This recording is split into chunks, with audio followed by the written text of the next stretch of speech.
Go to the Steel Connections view. Select two members that are placed along the same axis. Use the crossing connection type at the intersecting node. You can activate Continuous Members view.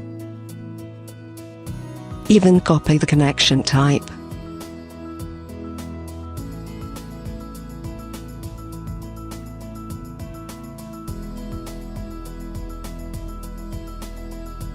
With break, you can split up the member and then copy it to other members.